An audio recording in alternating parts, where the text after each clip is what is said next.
Nick Pope or Jordan Pickford, Trent Alexander-Arnold or Aaron Wan-Bissaka, Mason Mount or Jack Grealish. These are just some of the options that England, and in particular Gareth Southgate, has to choose from for every position of his England team.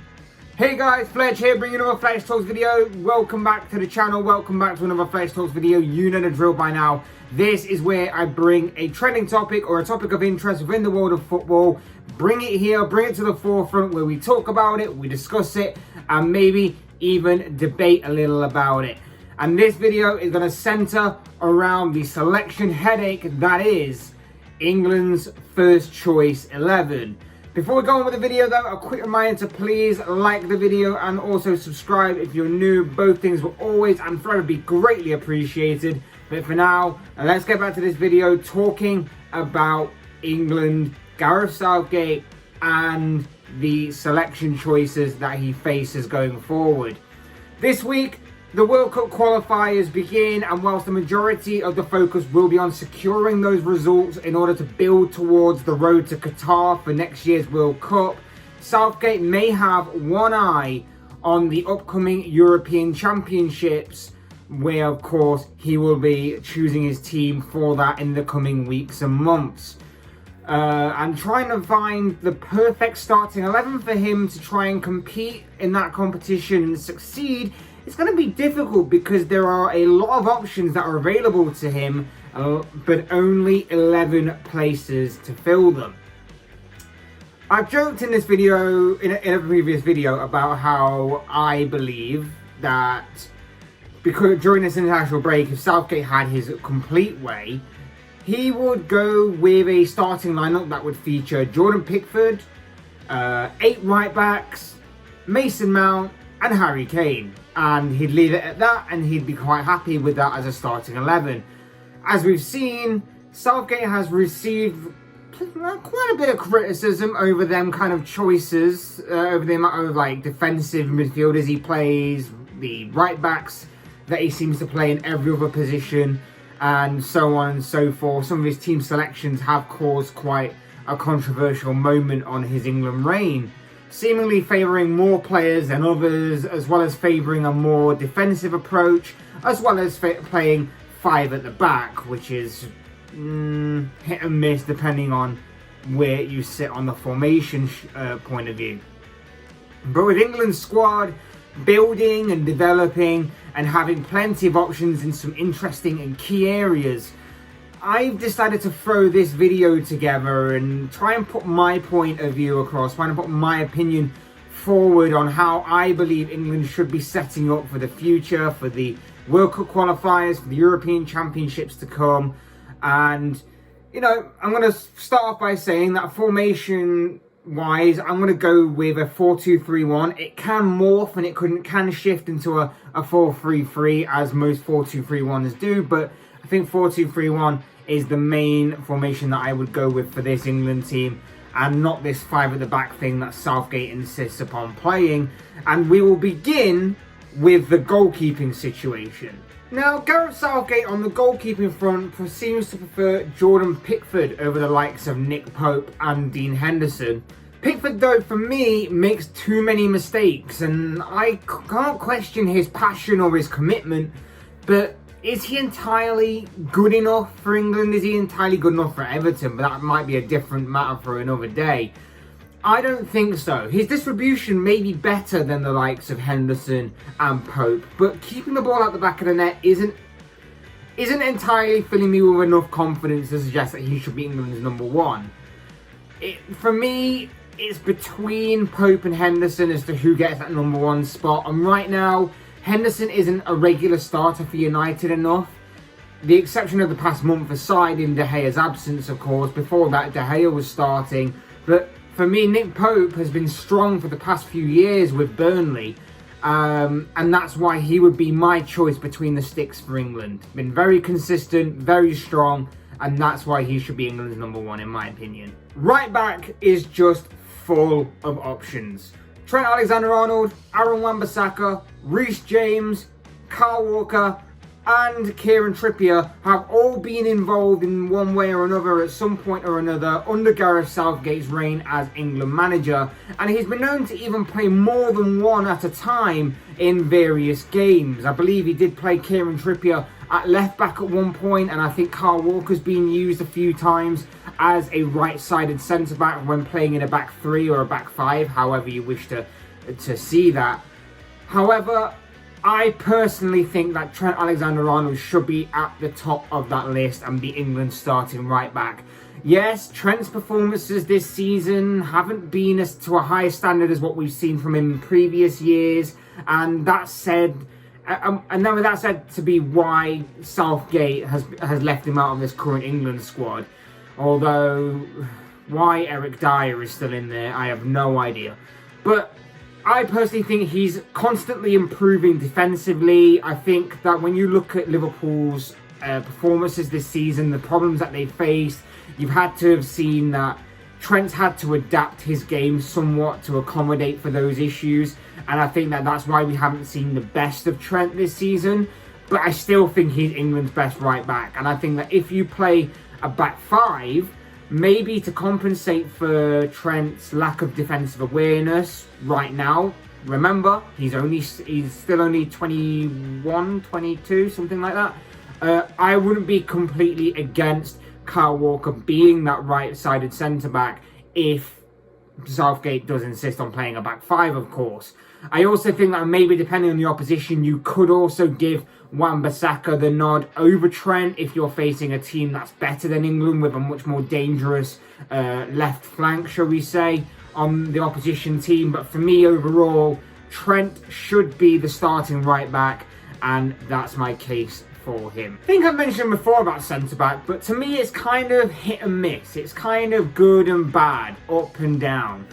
The 2018 World Cup saw John Stones and Harry Maguire make quite the partnership as the main centre-backs, as England obviously went on to the semi-finals in that tournament, as they proved to be a fairly good partnership, some would say, at the back, whilst also posing a threat in the opposition penalty area from set pieces. Since then, of course, Maguire transferred to Manchester United for a massive transfer fee, but hasn't quite lived up to that price tag, whilst John Stones has been resurrected at Manchester City. Is that down to him? Is that down to Pep Guardiola? Is that maybe down to the arrival of Ruben Diaz? Whichever it is, Stones starts for me. He has become very, very strong, a very strong defender, has become a very big part of City's title challenge this season and seemingly more inevitable title victory under Pep Guardiola, of course. So for me, Stone starts. But as for who plays alongside him, well, I would certainly choose a fully fit Joe Gomez. I think that Gomez possesses all the attributes needed to accommodate and to complement Stones. And I just think that a fully fit Gomez definitely should be starting ahead of Harry Maguire, who is somewhat of a liability. However, that can't happen right now because Gomez obviously is injured. So for the time being, you know, I guess I'd pick Maguire, but not by default, it seems, because I know that Southgate prefers having Maguire and he's a very dangerous threat in the opposition penalty area. But, you know, whilst you've got to consider Connor Cody and Tyrone Mings, apparently you have to also consider Eric Dyer as well. I'm not going to, because I don't think he's properly good enough, Dyer. Cody and Mings can challenge Maguire's place. I'd say it's more between Mings and Maguire, but because of his aerial presence, like I say, I think Maguire just edges it for me, but only just for right now. Overall, though, like I say, I would go with Joe Gomez. Left back is pretty much between two players for me. You've got Luke Shaw on one side, and you've got Ben Chilwell on the other. Which one are you going to go for? Because in my personal opinion, a few months ago, I wouldn't have even considered Luke Shaw to get anywhere near the England team. I would have put him even behind Bukayo Saka of Arsenal. But these past few months, Shaw seems to have been re-energized, resurrected, and is now, form-wise, arguably the best left-back in the Premier League. And that's why Shaw has to start ahead of Chilwell going forward right now. One of the more easier positions to choose from, I believe. Now, here's where things start to get a bit more interesting as we move to central midfield. Obviously, remember, I'm doing a 4-2-3-1, so this is the two central midfielders. For me, Jordan Henderson, permanent starter. May not be the most naturally gifted, but for his passing, leadership, heart and desire and all the things that you can't quantify that you'd look for in a player that's going to give you 100% every single time and never really drop a performance lower than a 7 out of 10, I believe he is a definite starter. Unfortunately, of course, he's currently injured, so for right now, the natural starting 11 will have to change a little bit. And, you know, I'd argue that if you did have Henderson, alongside him, a good partner would be Declan Rice, who's having a great season at West Ham. I remember saying last season, I didn't understand the hype around Declan Rice, and I am glad to be proven wrong, because this season I have seen it. I've seen what the hype is all about. I've seen how good he's become over the season, and he continues to get better and grow. And, you know, full credit to him, full credit to David Moyes, full credit to West Ham. Week in, week out, it continues to put in great performances. For me, like I say, he starts alongside Henderson. I think you've got a good balance there of Rice as the anchor man and Henderson as the box-to-box midfielder. But of course, things would have to change right now. You could also throw in the likes of Harry Winks. You could throw in like Phil Foden, of course. There are plenty of other midfield options. James Ward-Prowse, of course, who's just come in. But for me, Henderson and Rice start. Now, the third midfielder, or the number 10, whichever one you're going to be playing, 4-2-3-1, 4-3-3, whichever it comes. Very hotly contested, this one. Again, I would probably say it's down to two players. I think it would depend on the opposition, of course, but for me, it's between Phil Foden and Mason Mount. Both very talented players, both offer the same thing, both have similar attributes, shall we say, but then again, also, both offer something different to the team as well. They can both bring something different to the table, so to speak. Well, and if you're facing a team that's going to be sat back and going to be more defensive, I think that Foden would be the way to go. He should be considered more over Mount because of his creativity, because of his movement. And but then again, if you are facing a team where you're going to be doing a lot more running, you're going to be a bit more conscious of a counter-attack, or they're going to be on the front foot, then I think that maybe you would have to throw in an extra body into that midfield, and I think Mount would be up for the challenge more, with a high intensity and a better work rate, in my opinion. So this one is quite 50-50. Like I say, it's quite debatable. I think it would depend on the opposition that England will be playing. You could also throw Jack Grealish into the mix as well. I wouldn't be opposed, but I am going to save Jack Grealish for another position a little later. I know Mount is favoured by Southgate. That is why I kind of made the joke that he would be in a team full of right-backs, Pickford and Harry Kane. I know that Mount is very much favoured by Gareth Southgate. I don't think he's entirely wrong in picking Mount. I just think in the bigger games, I would honestly choose Mount if it was me. But in the lesser so games, I think that when you're looking to try and break down an opposition, I think Foden has that bit more of a creativity and a bit more intensity and a bit more of a attacking awareness than what Mount may have. The wing positions are another interesting area. There are a number of options available to Southgate in this one, and it's another interesting debate to have. The players available are Raheem Sterling, Marcus Rashford, Jadon Sancho, Bukayo Saka, and Jack Grealish for me right now. Sterling isn't playing as we know he can, whilst Grealish, despite currently being injured, is having a fantastic season. And that's why, for me, Grealish would be my left winger. Yes, he is very versatile. You can play him as a number 10. You can play him in the central midfield. For me, I would like to see him more on the left. He can cut inside, and then you can have like Luke Shaw, as I say, bombing down the left-hand side when he's going forward. So it kind of opens up that space for him. On the other side, Jadon Sancho, a more natural right winger, shall we say, than all of the others, would be my starting right winger. Saka could be his backup. I think Saka, again, more of a regular contender in the future maybe for those positions, but because he's still young, he is quite versatile himself. He can play in the central midfield, he can play on left wing, right wing, left back. You ask him to play wherever, he will give you a solid performance. Maybe more for the future, like I say, but is perfect for being that kind of backup player for now. And then back to left wing, you could also throw in the conversation of Marcus Rashford as a backup, and you'll also have that United link as well. He'd link up very well with Shaw and Rashford. I know this isn't FIFA Ultimate Team, but yeah, he would definitely have that nice link up with Shaw and probably get a good kind of bit of chemistry going there. But give Grealish that left wing role and allow him to roam, and his movement and creativity will cause defences all kinds of problems, in my opinion. So Sancho on the right and Grealish on the left.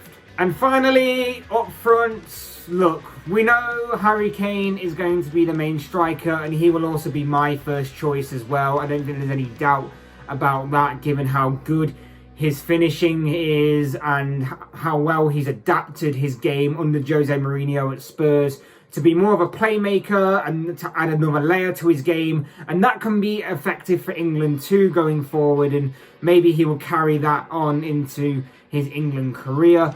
But Southgate has to learn that if he's not in the game as much, if he's not being as influential as what Kane can be, if there's a game where you completely forget he's even on the pitch, Southgate needs to learn to gamble, take him off and throw on someone else who offers something maybe a little different. You know, you've got players waiting in the wings, you've got strikers waiting in the wings, so to speak, like the likes of Dominic Calvert-Lewin, who can be a massive aerial presence for England.